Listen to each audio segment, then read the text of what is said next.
ঢাকায় সিনেমার আলোচিত নায়িকা নুসরাত ফারিয়াকে গ্রেপ্তার করেছে পুলিশ।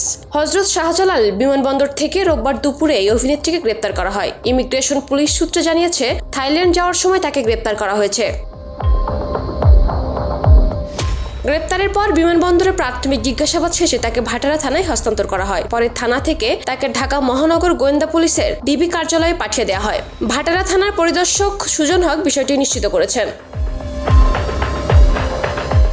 নুসরাত ফারিয়ার বিরুদ্ধে 2024 সালের বৈষম্য বিরোধী আন্দোলন চলাকালীন রাজধানীর ভাটারা থানায় একটি হত্যা চেষ্টা মামলা রয়েছে। মামলায় তাকে বৈষম্য বিরোধী আন্দোলনের বিপক্ষে অবস্থান নিয়ে আওয়ামী লীগের অর্থের যোগানদাতা হিসেবে আসামি করা হয়।